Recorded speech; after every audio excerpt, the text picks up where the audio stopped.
Hey, this is David Owen. And this is Marian Cowley-Gowan. And this is You Show Me Yours, a podcast where a married couple talks about the movies and television that they loved before the first date.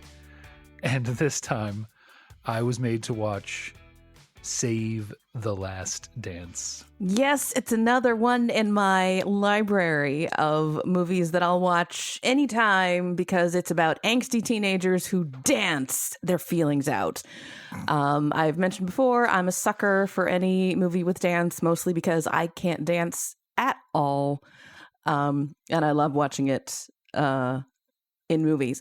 This is the 2001 rom-com teen flick starring Julia Stiles and a young Kerry Washington and a guy named Sean Patrick Thomas, who you may know from Cruel Intentions. He was he was Selma Blair's true love. We're gonna go real deep to find what he did. Essentially, Sarah is a white teenager from the far suburbs of Chicago. Her mom dies, and she has to go live in the Big Bad inner city with her dad. She was a ballet dancer and was applying to Juilliard the day that her mom was killed. Juilliard is apparently the only pinnacle of dance that this movie knows.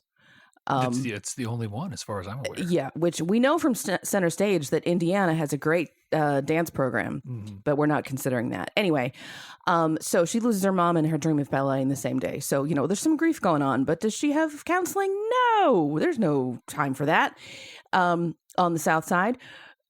She eventually makes friends at school. They're all into hip hop dance, and she has this very quick enemies to friends to lovers arc with her friend's brother. They meet in class, they have a fight, and then they're mooning at each other within a couple days.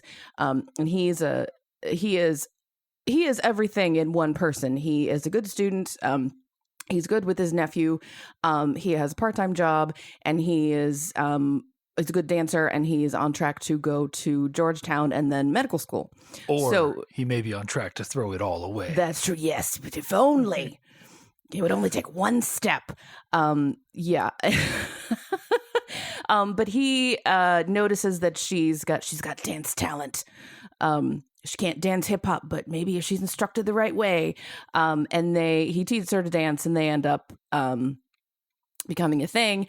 And then it all goes a little sideways. It's his friends are mad that he's spending more time with her than with them doing their criminal enterprises, and his ex-girlfriend is mad that he's dating a white girl, and she's the grief comes up, and they break up, and she says, I just want someone to love me, someone to be there at my audition for Juilliard, because she's auditioning again, someone who loves me. And her dad is like, I love you, and by the way, here's a bedroom for you because you've been sleeping on the couch for a while. And she goes, and he shows up because he loves her, and she dances amazingly, and she gets into Juilliard, and we've solved racism and violence with love. The end. Yes. Is that pretty much? That's it. That's thank you, teenager who had too much soda and too many sweets at the family barbecue, for explaining that entire plot to me. I mean, that is pretty much the right persona for appreciating this movie, I have to say. Yes. Yeah. So this movie tries so hard to cover deep subjects, and I don't think that it does it especially well. Now, granted, this came out in 2001, which feels like it was not long ago, but that's 23 years ago. Yeah. Like, that's a whole generation of people. So broaching, interracial romance and the experience of an inner city school versus a suburban school, and the fact that, teen parents and gang violence are just part of your life in certain neighborhoods, like that was groundbreaking. Yeah. It was a bigger deal than it may seem. Fun fact, by the way, This movie was released on MLK weekend.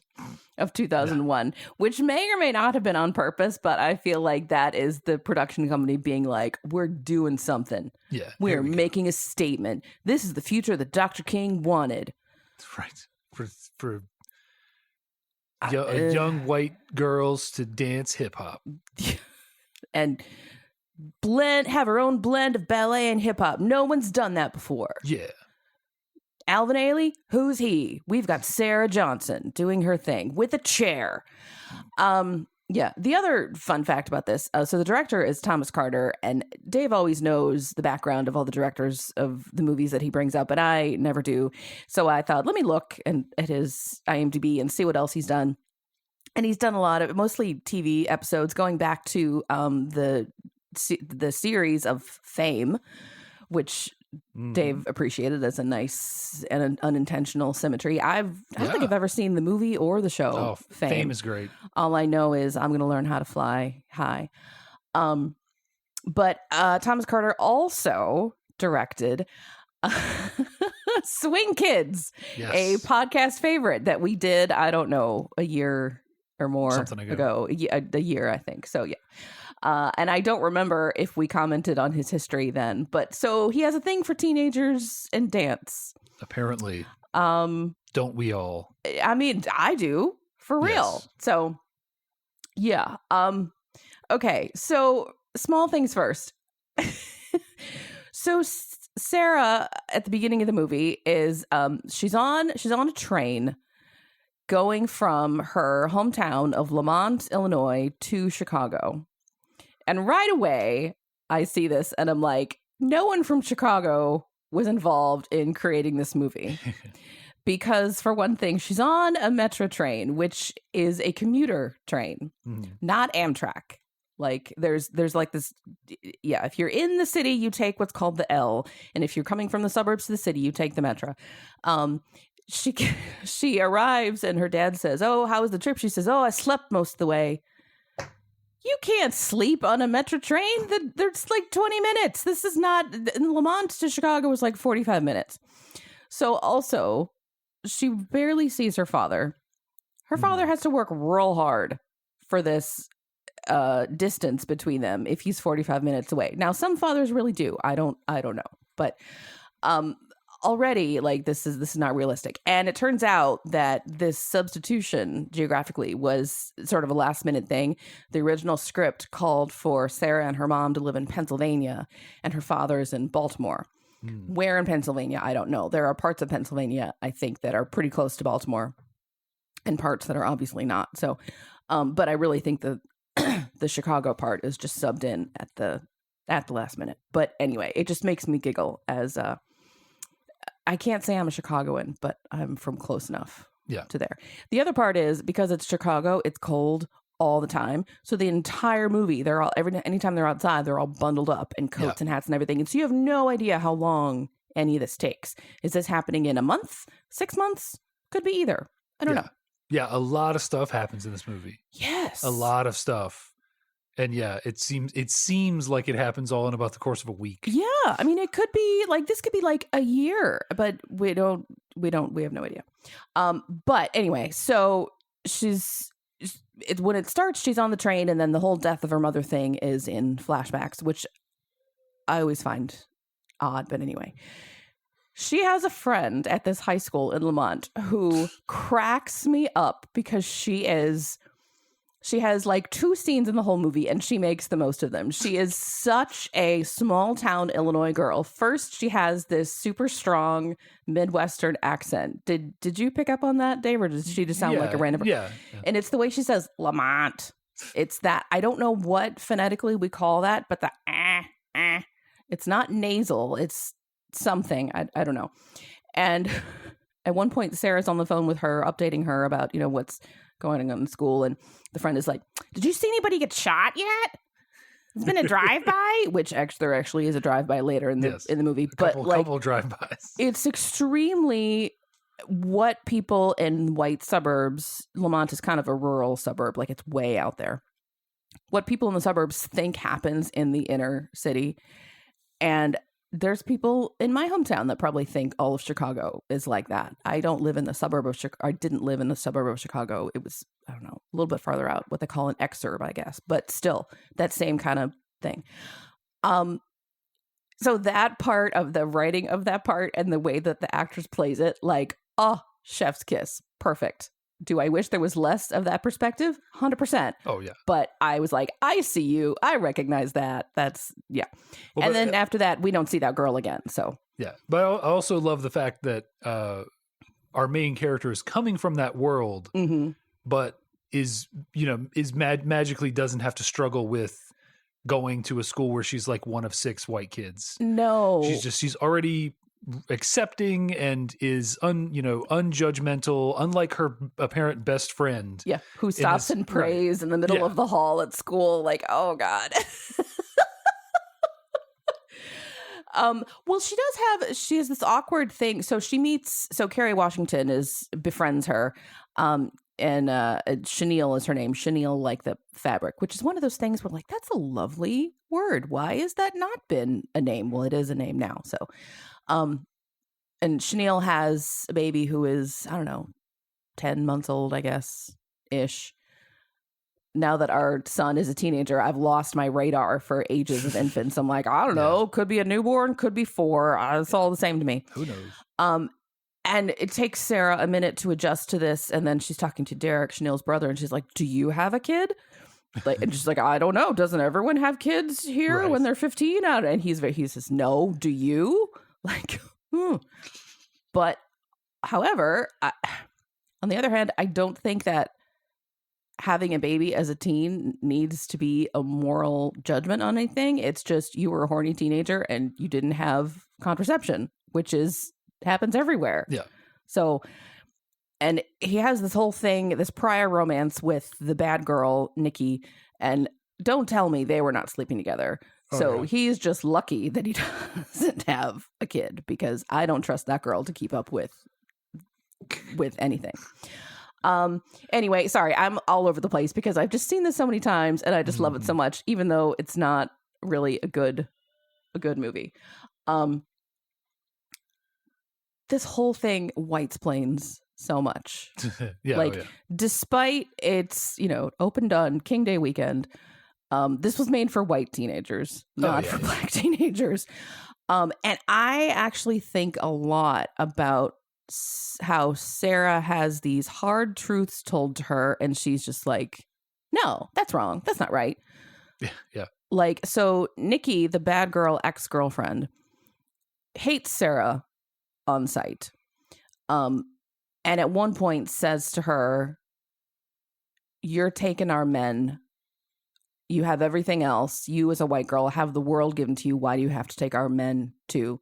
And Sarah can't understand that. And Chenille tries to explain it to her. And Chenille says something like, you come up in our world and blah, blah, blah, blah, blah. And Sarah's like, there's only one world. And Chenille does not laugh in her face. She just says, that's what they teach you. We know different. And then later Chenille's like, I'm sorry. I was just mad. I shouldn't have said what I said. Like, no, those are all truths. Like, I wish they weren't. But they are. Yeah. And the fact that the movie's just like, oh, la, la, la, Nikki's a bitch, la, la, la, la. And then Derek's friend, Malachi, which is such a great name for a villain character. Oh, yeah. I will never meet a person named Malachi and really trust them. Like, you're suspect right away. Also, Damien is, those are both in Children of the Corn, right? Oh, no, Damien is the Omen. Yeah, and Malachi is Children of the Corn. Both of those names are suspect. Anyway, he also says, like, you guys are like oil and milk. You'll never go together.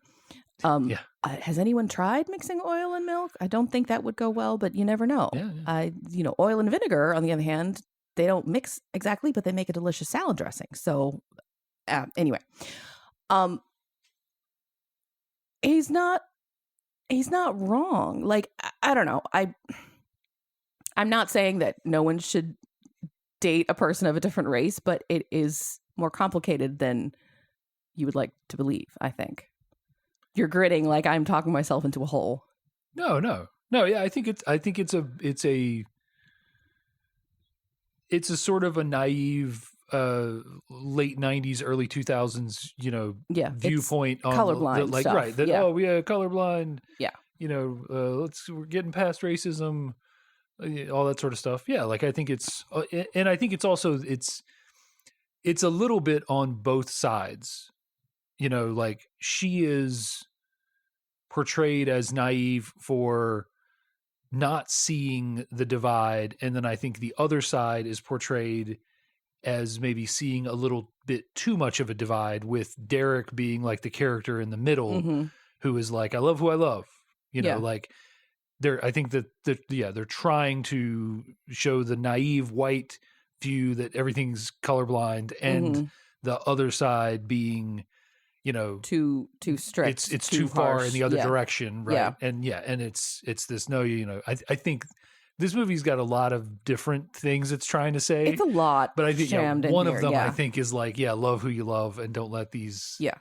don't let either side of this argument win out. Which, for the most part, like, yes, love who you love. But Chenille has a line, something like, you and Derek act like it doesn't hurt other people to see you together. And Right. I think that's probably a good perspective, because I don't know, like, I'm acting like I know what I'm talking about, and I really don't. But I think, and she says, there's not many good men left once you take in drugs and jail and drive-bys. And to see a white woman come in and, quote, take one of them kind of hurts. And I get that. So, yeah, love who you love, but I can see how it would be painful to some. And the movie does some go, people. but the movie does go out of its way to point out that in that moment, Chanel is going through her own stuff with one of those, not the one of best the- of the bunch, Yeah. who is the father of her child, who, they kind of do a mega happy ending in the end. I don't think that's going to last, but right. But yeah, throughout the whole movie, she's been having trouble with the father of the child, and it's not going well, and he's not. Yeah, he's not paying. He's not being reliable. He's all not these being things. there, Yeah. and he's not contributing. And she's seeing Derek, who would be there and would pay, and he's getting whisked away. And she straight up, she like flat out says that in the movie, that that's where her head was when she was telling Sarah off to a certain extent. Yeah. But So I think that's the odd thing. Like, I think she had a point, and then to just be like, "Oh, I was upset. I didn't mean any of that." Like, well, I think it's both ways, right? She does kind of have a point, but the movie also has a point that she's bringing her own stuff. Well, yeah, she's lamenting her own mistakes and failures along with the mistakes and failures of her community. Like, she made the choice to get in bed with this guy. As she says, "You think I climbed up on top of myself and got pregnant?" Right. Which is a great line. So she's being, in the moment she's saying all this, but there's a certain amount of her being sort of self-critical, or in the moment where she's saying it, she's avoiding being self-critical. Yeah. She's blaming her for taking away one of the good ones when she is guilty of choosing one of the not so good ones. We should point out at the moment that she says this, she's in a doctor's, or not even a doctor, it's like a public health clinic waiting room, and she says to the nurse, "My appointment was an hour ago. I've been waiting for an hour and a half. Can you even tell me how long it's going to be?" And they're like, "No, fill out this form, blah blah blah blah blah." So it's fair or not, it's what you imagine as like very bottom of the barrel healthcare. But it's what you can afford and what's accessible when you don't have a car, and you just hope that your kid doesn't get sick and you don't have to depend on it. Yeah, I think she's she's at her sort of wit's end when Chanel when that happens. As I would be too. Although part of me was like, "What's wrong with this kid? Why do you need to be there? Right. Like, he's 10 months old. He's crying. That happens." But anyway. I was waiting for a moment in this movie where in that scene where Sarah picks up the baby and goes to the front and is like, "My baby's sick," and they're like, "Oh, excuse me, let's get you back right now." Yes, ma'am. Let's get you back. Yeah. I was like waiting for that. I was like, are they going to do that? Because that would be a great bit if they did that. Yeah. But instead they went in a different direction. You know what I did notice? Speaking of babies, so Derek at one point says he wants to be a pediatrician. Yeah. And then he and Chenille are out playing with Christopher on the playground, and they're very cute together. Like, this is a very sweet baby. And he's leaving because he's going to go meet up with Malachi to do some crime. Because now that he's not with Sarah, he's decided to turn to crime. And he says, "It's getting cold. Take that baby inside." And I'm like, oh, I see why you want to be a pediatrician. Ah, yeah, you've diagnosed that right there. Anyway, I just, babies can handle cold. He's bundled up like Michelin Man. He's fine. Yeah. Anyway. Side note, for all this that the movie builds up Derek and Sarah as this great couple, there is a sequel to this where she is, spoiler, at Juilliard, and Derek apparently is not mentioned at all. Nice. So don't get your heart attached to this couple because they're not going to last for very long. Yes. Lovely.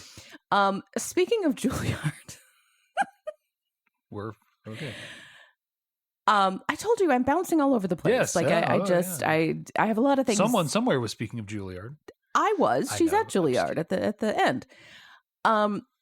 This movie acts like Juilliard is the only place that you can go to improve your dance. Didn't you do this bit already? We're gonna do more of it. Okay. But yes, like I said, Center Stage has told us that Indiana has a great dance program. Apparently. You could are there public schools in Chicago that have dance programs? Probably. And it would make more sense if this was in Baltimore, if that Juilliard was like the be all end all. Well, yeah, at least on that coast. And there's, a lot of colleges in Baltimore, and there's some performing arts high school in Baltimore. That's where Jada Pinkett was at the same time as Tupac, I think. Yeah, it's called the Baltimore High School of the Performing Arts. Good name. It's not. I just made that up. Okay. Well, but it sounds good, right? But I think there is something like that. It probably is. It's probably called that. I'm really kind of wishing that they had kept that Pennsylvania Baltimore thing. But Juilliard is apparently extremely competitive. Like 8% of the applicants get in. Yeah. And you have to believe that only the people who are pretty good already apply. So 8% of a small group of people is like, yeah. And she gets in with this dance at the end. Yes. And it's great that she just can take like months off of dancing and then just get a Juilliard.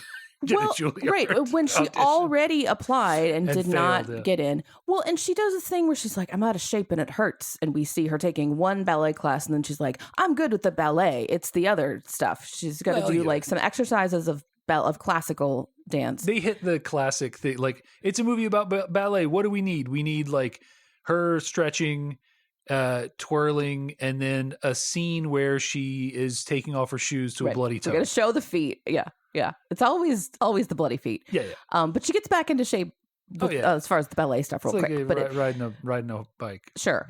But the thing that she has trouble with, and we see this in her first audition, is they have to do an original composition, which contemporary. Contemporary dance. Which is, I guess, is the hardest thing because you have to show originality and technique at the same time. Yes. So like I said, I've never been a dancer, but in college I was like, I'm going to take a dance class.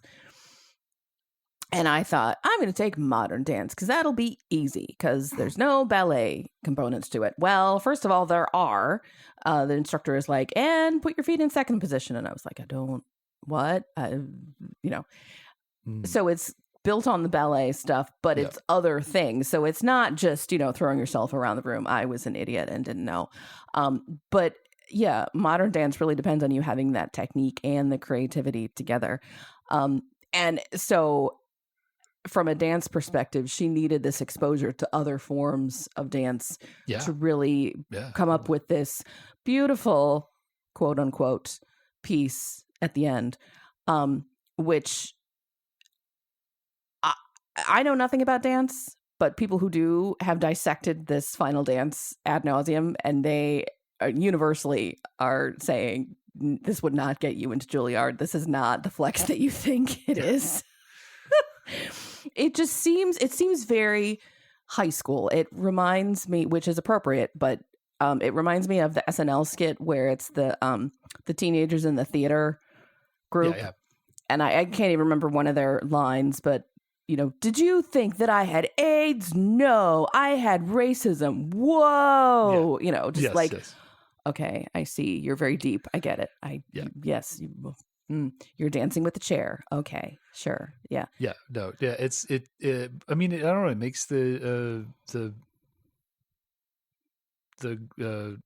judge lower his glasses, Right. so it must be good. Yeah, and they're tapping to the beat, Yeah, which is always she wins over the one judge who is the most critical, Right. and he looks at her over his glasses, and he like, says, "I can't say this on the record, Yeah. but welcome to Juilliard. "Don't tell anyone I said this." I'm saying it in a whole room of people, but they won't talk. Right. They know what happens if they talk." Also, so at the beginning of the movie, and again, we don't really know the time scale of this, but she's applying to Juilliard at some other audition, and now she's applying at the end. I don't think that's how they don't have like rolling auditions. Like there's, we have auditions in March, maybe April, if there's a full moon. Get Yeah. there or don't. That's your choice. So I don't understand that either. But the movie had to Who knows? happen, so Yes, it was exactly. fine.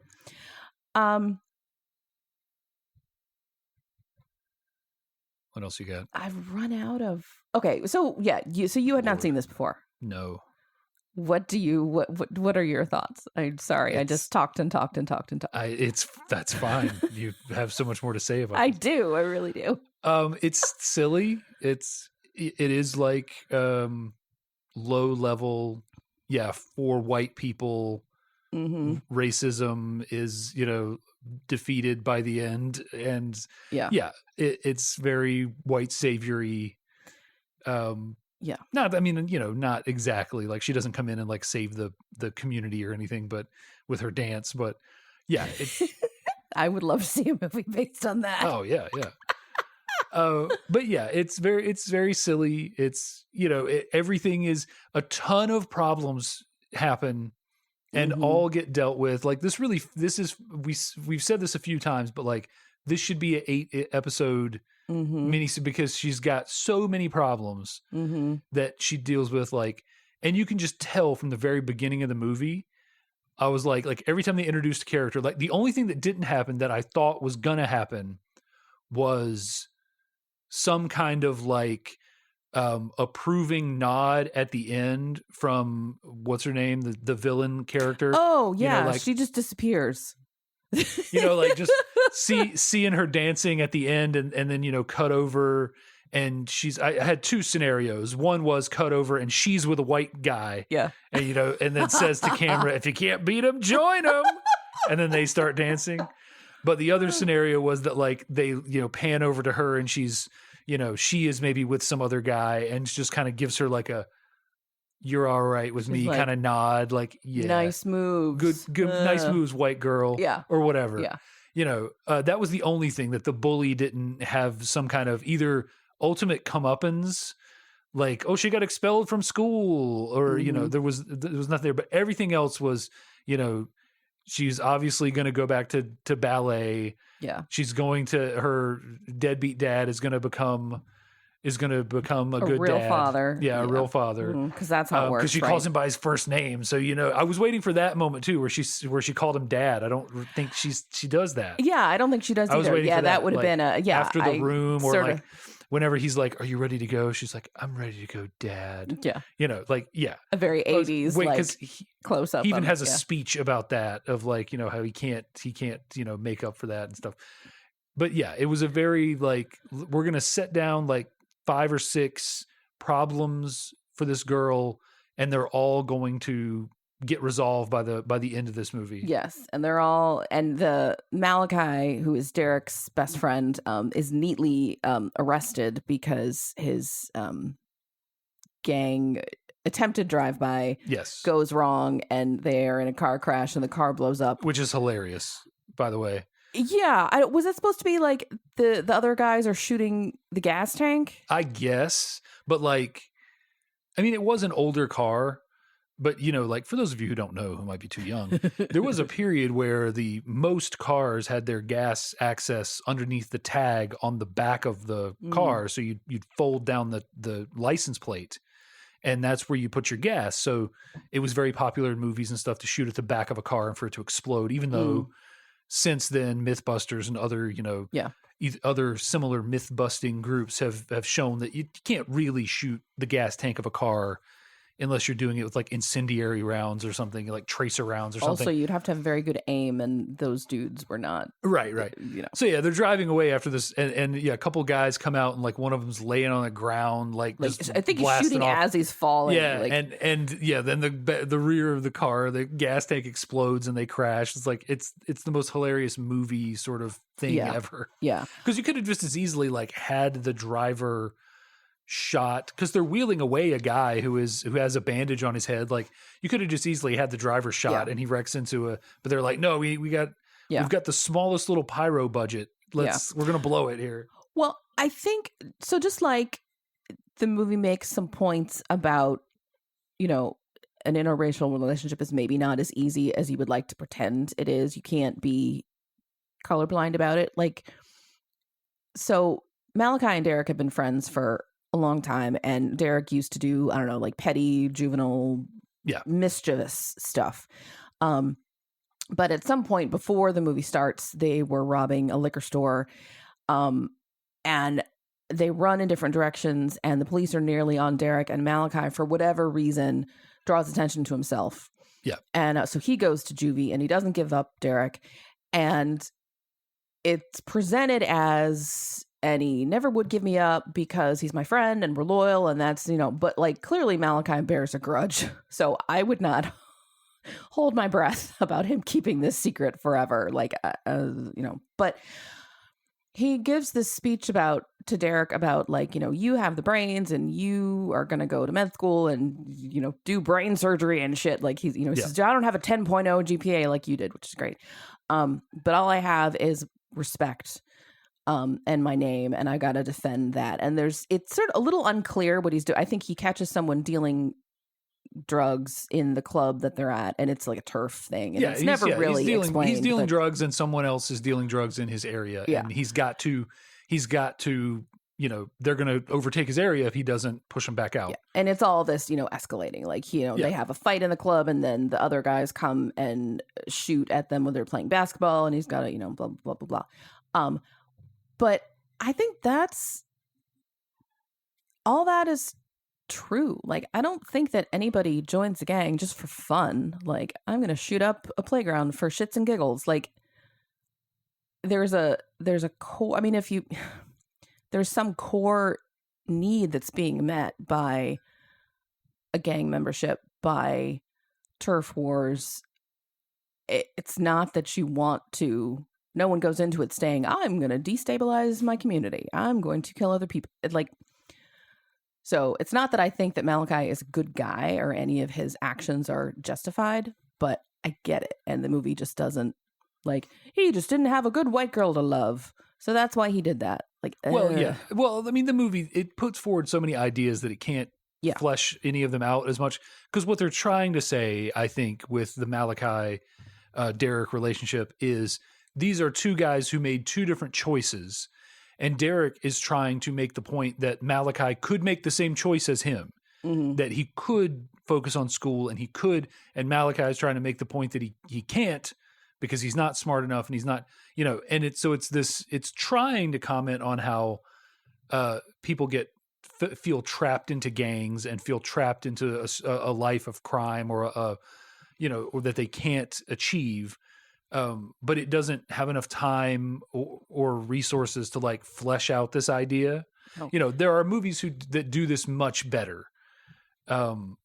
This sort of stuff, you know, New Jack City and Boys in the Hood and all this sort of stuff that, like, you know, explore these ideas way better than this movie because they have a lot more time to dedicate to that aspect of the plot. Well, yeah, because they picked one thing to focus on and not all the problems. Yeah, it really is, like, you know, and it's almost, I'm almost surprised that they don't do a happy ending for Malachi too, because it's so many happy endings there. You know, at the end, he ends up back in jail.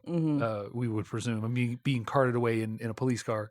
Yeah, you know, so yeah, it's kind of all over like we said before, it's all over the place. It's got a lot of ideas, and yeah, it doesn't really get a chance to. It doesn't get to tackle the interracial relationship stuff as much as it wants to. It doesn't get a chance to tackle the sort of suburban versus urban stuff as much as it wants to. It doesn't even get a chance. It doesn't even really get to tackle its like fish out of water story as much as they want to the teen mother and in the inner city urban environment stuff. It doesn't get to the state of the education system, because like this is today the school that they're in, what I think would look so different, because they're in this school and it's, you know, very clearly an inner city setup, urban setup, you know, where they've got the metal detectors and all this stuff, but the classes are depicted as being like an exchange of ideas, and like, yeah, there's one dumb guy who's disruptive, but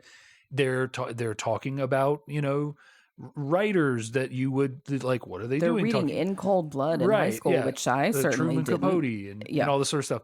Yeah, like, so it's interesting to see that how they're pulling the punch on that and not being like, you know, look at how like it's very weird the way that a lot of it comes together in the end. But like, I think if they're guilty of anything, it's just tackling one too many things. It's a lot of stuff. Chanel didn't have to have a kid.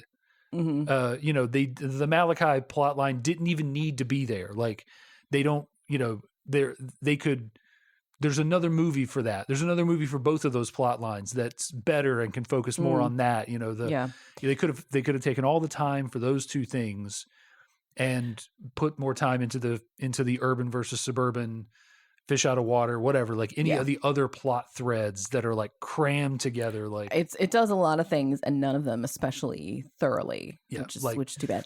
I think one interesting thing about Chenille, so there's an offhand remark. So she designs clothes and she is noted for, you know, like just has interesting dresses and, you know, various things. The thing where she redresses Sarah, I love.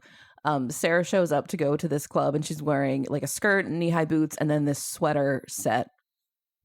And Chenille's like, no, you can't wear that. You look like you're in 5th grade. And Sarah goes, it's from the Gap, which cracks me up because I have the same thing. Like, Gap is high fashion for me. And at that time, Gap was decidedly white people clothes. Well, yes. Like, this is the time of those like all the white khakis, background ads with everybody dancing and doing stuff. And Gap is shorthand for white people. Yeah. But so I love that. But anyway, so she's shown to have like an eye for fashion and she makes things. And at one point, Sarah is at her house and there's a mannequin there with a half-inch dress and Sarah's admiring it. And Chenille says, oh, it's so-and-so's. That girl's going to pay my way through design school, which I think is a nice hint to there are other paths to success than Juilliard, than Georgetown and medical school. Like, and it might not look like the girls in Lamont might look at Chenille and go, oh, well, you have a toddler and you're not going to a four-year college, so whatever. But Chenille is figuring out what success looks like for her.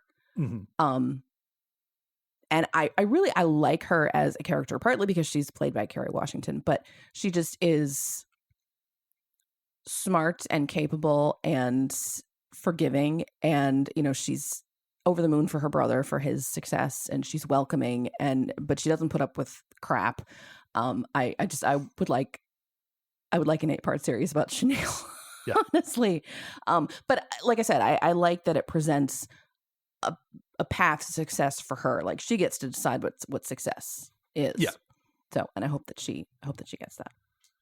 Although I do have a little bit of an issue with the way that her parenting is portrayed. She is not spending nearly enough time parenting that child. Well, yes, but yeah. I mean, I'm sorry. Like, our son is not here right now. He's upstairs playing video games. Like, and hopefully that will mean that he's not going to have a child as a teen. Because he's playing video games. Because he's a kid that just wants to go play video games. Oh, I see. Okay, yeah. Not be like, oh, they're going to make him sterile. Not like that. But were he to have a child as a teen, he would be spending every spare moment parenting it. That's true. There And would be we none would of not this. be- I'm at a club. I'll be home by 1, probably. Right, exactly, yeah. Well, true. Although, so the adult that is taking care of Christopher a lot of the time, as far as we see, is not one of Chenille's parents, but it's her grandmother. Yeah. And their father isn't even mentioned. The mother was in jail for something drug related and then just sort of took off. So I feel like the grandmother is like, well, all right, I already raised my 2 grandkids. What's one more? Right, yeah. So I feel like I feel bad for her. Yes, but not the first time, not the last that you. I don't know. Well, yeah, that's fair. With a different slant on this, Chenille is on Teen Mom. Yeah. Going, I need to live my life. I need to have fun. I'm a teenager. Right. And Yeah. that's why I say, like, I could have done without the her having a kid plotline, because I then don't have to have a mark against that character of going, like, every time I see her on the screen, I'm like, where is her child? Yeah, why isn't that's she with fair. her child? Why is she at this club?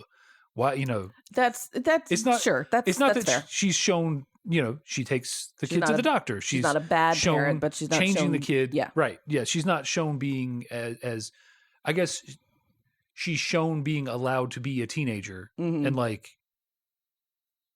that's probably, that's not a privilege I feel like she's Well, earned. I don't know. And Right or wrong. Yeah. I feel like if that's something that happens to you, then you're a parent. yeah. We didn't have anybody to hand our kid off to so we could go to the club when it was Because a we year totally old. would have done that. We were at the club all the time before. Yeah. my club stride was really hampered by having a child. But we willingly gave it up. I was at the club Yeah.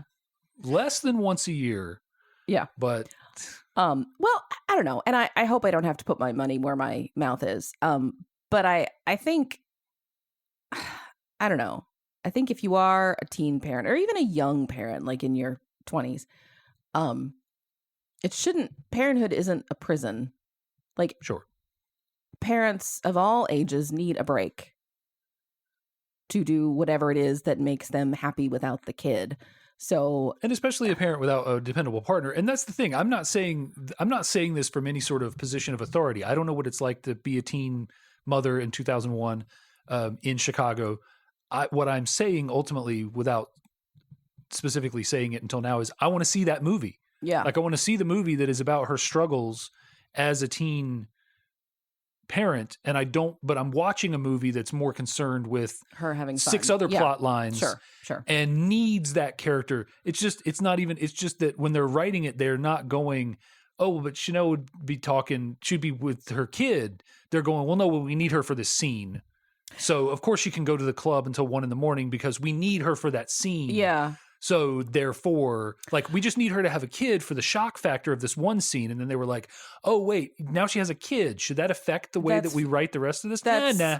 That's fair. Because never mind. the scene when, Sarah's over and they're talking about the dress and everything, and that bleeds into Derek got his acceptance letter to Georgetown that day. Christopher's nowhere to be seen. Yeah, he's presumably taking a nap when they all are cheering or whatever. Even though he's in a playpen the somewhere. crib, like, there's all this baby stuff in Chenille's room, so he sleeps in that. But I'm like, where? so we've it's been just- told that Kenny doesn't take him. So yeah, that is kind of like, you forgot that she has a kid. That's Right. her defining characteristic, and you left it out here. It's someone who is trying to juggle too many plot Mm-hmm. points, and they forgot that every now and then they're juggling 6, but Yeah. during any given point of the movie, they actually have 3 balls in the air. Yeah. And the other 3, they're just like, don't worry about those. It doesn't matter. It's fine. Yeah, We're focusing on these 3 right now. The set designer remembered there's a baby, but nobody Right. else did. Yeah. Forget about the baby. Forget about the, Yeah. So it's a movie suffering from just having too many threads. And That's like true. I said, I would be interested in seeing the movie that's all about how difficult it is to be a Black Chicago teen Mhm. parent with a less than supportive father And in the picture, We've and seen and no- right. pitiful social services to right, support bad social and- services, yeah. and your mother and father are not there, and you are with your grandmother, and you Mhm. like you're trying to balance the social life. Like, I want to see that movie. Mhm. This movie doesn't have time to show me any of that, and I think that's to the detriment. That's fair. And I would watch the heck out of that movie because there's something about Kerry Washington, she's so watchable in everything she does. Like, I've never seen her play a villain. Maybe as a villain, I wouldn't enjoy watching her, but she's just so vibrant. So it may be that I don't actually like Chenille as a character. I just like the actress, but I would watch the heck out of that movie. And it doesn't hurt that, so the actor who plays her, Christopher's father, I've seen him in other things, and he's very watchable too. He doesn't have a lot to do here. But apparently there was a deleted scene. So they're at the playground that day, and Derek runs off to, we think, to do crime with Malachi, but he actually says, no, I'm not going to. And Malachi's like, F you then, whatever. Right after he leaves, Kenny shows up at the playground, and there's this meaningful look. Well, there's a deleted scene after that where they have some sort of conversation, and one assumes it's, I love you, I love our baby, blah, blah, blah, blah, blah, blah. I don't, who knows? But yeah, and that's the thing, I don't know anything about making movies. I've read up on it. I've studied it as someone who would love to do it, would have loved to do it in a different version of my life.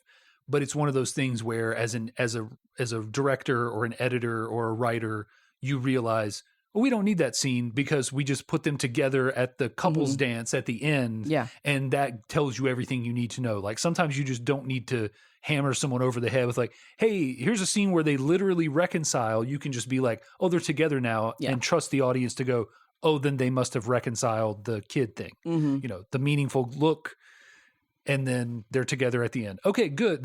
That's good. I can trim this 2 minutes out where they have a heart to heart or whatever. Like, I love that kind of behind the scenes stuff when you see, so often you see movies that, that for the sake of, selling more versions or whatever, they add stuff back in, and you realize like this wasn't making the movie better, which is probably why they got rid of it.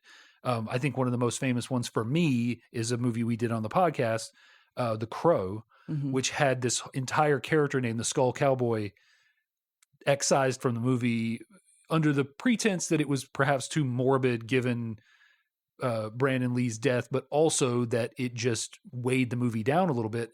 And, this is a character who's coming in and explaining to him his powers and all these sorts of like things. And you're just like, nah, like the audience can get this. And like, we don't need to, can leave some mystery about it. And we don't, that sort of stuff just always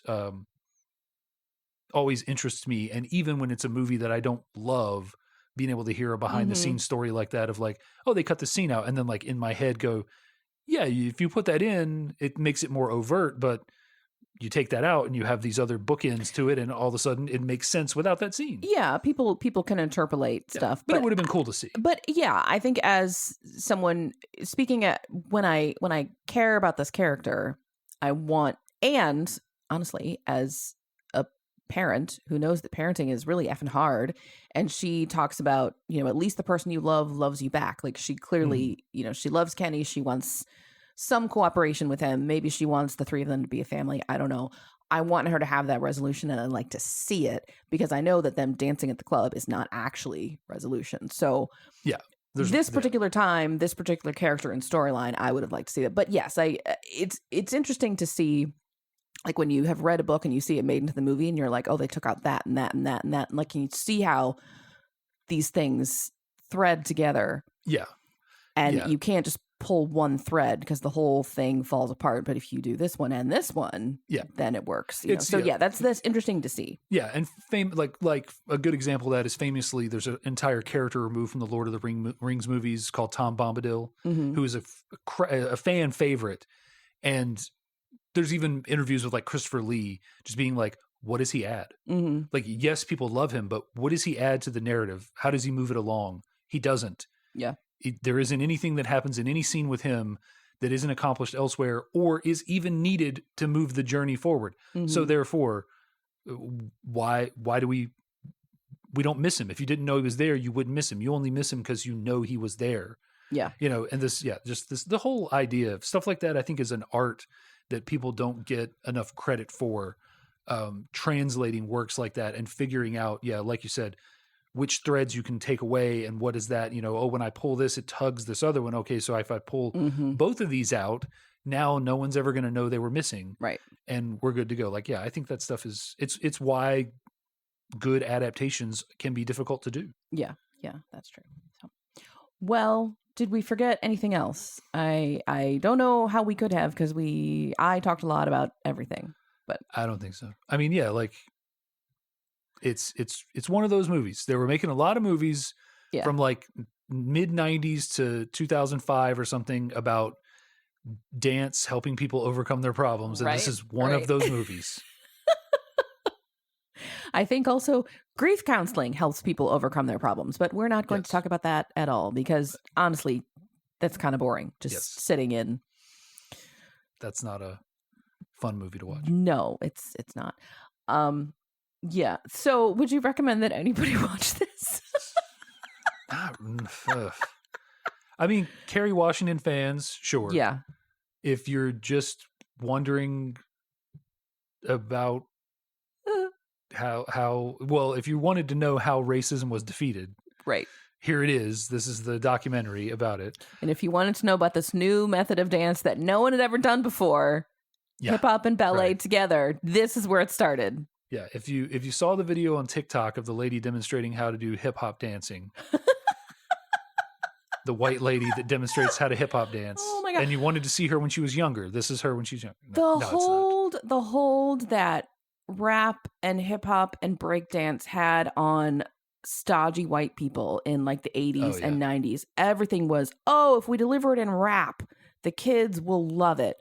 Like we're going to rap the periodic table of elements. We're going to, no. I can't imagine being, I don't know if it would have been worse to be a white kid in a classroom hearing that or a black kid. Yeah. Like, you think that I only absorb things in rap? Through hip hop? Or like, now, of course, it's all more absorbed into the zeitgeist and it's more sort of it's more subtle cultural appropriation. But at the time, it was just like, hi, kids, we're going to rap today. Yeah. Oh, yeah. I think I've told you this. You had Channel 1 in your classrooms, right? Some version of it, yeah, at some point. Channel 1 was this cooperative project in, when was I in high school? I was in high school 91 to 95. So probably from like 89 to 97-ish. This company would produce a newscast. It was like 10 or 15 minutes. And it had ads. But if the schools it would pay this, whatever the company was, would pay to have TVs installed in every classroom, which the schools could use for anything as long as they also played this newscast every morning and the ads. And so some people were really up in arms about there's advertising in the schools. I don't remember the ads being a part of it. But anyway, and I remember thinking like it was not bad. It was 15 minutes that you had to sit and watch the television. And so, of course, some kids object to being told to do anything, so they hated it. But it could have been more. And Anderson Cooper and Lisa Ling got their start on Channel 1. Wow. Anyway, the first year, my freshman year, so the 91, 92 school year, was very different than the later years. And there was this news anchor whose job seemed to be to hip-hopify the whole thing. Yeah. And I remember him introducing himself every day. Yo, yo, yo, what up? This is Craig Jackson. In retrospect, he probably did not say that every day. Right. But one time he did, and that is in my head. But it was the same kind of thing of like, let's do it in rap and the kids will love it. Like, yes. Kids love rap. Yeah. That's one thing I know about kids. Right. Anyway, okay. I don't know. Yeah, this is a fun, if you like dance movies, sure. The music is good. I was toe tapping because I'm a nice white suburban lady. Yeah. If it's on a service you already subscribe to, right, watch it. If you have Paramount Plus, watch it because you're already paid for it. We had to search for it, oddly. It was on cable last week, and I was actually watching it, but I guess the calendar flipped and it wasn't there. So. Yep. Yeah.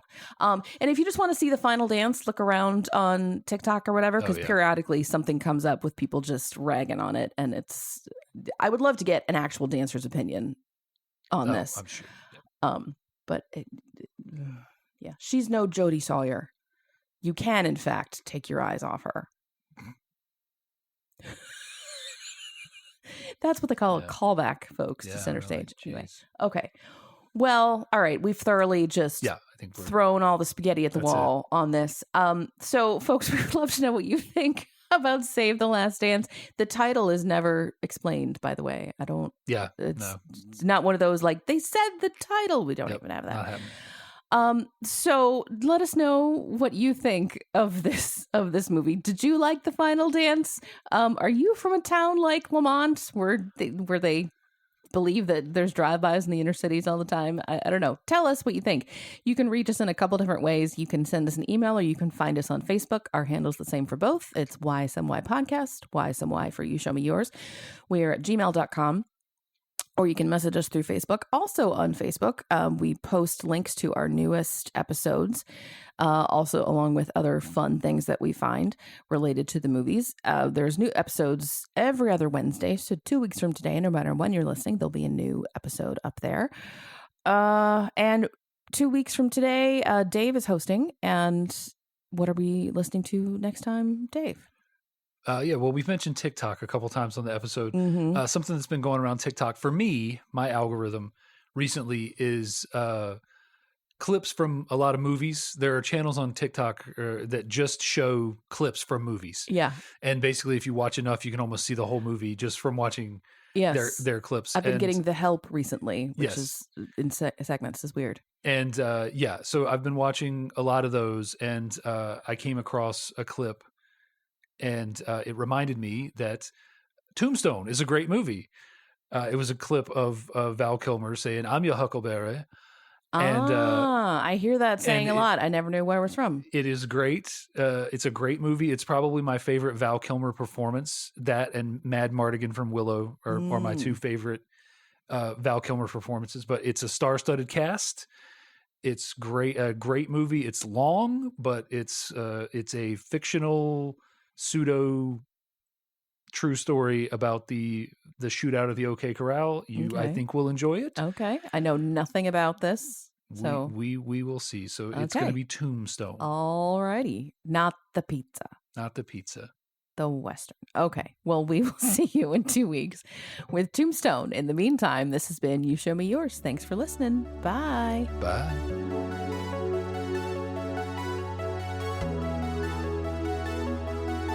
The You Show Me Yours theme song is Uplifting Electronic Indie by Winnie the Moog from filmmusic.io.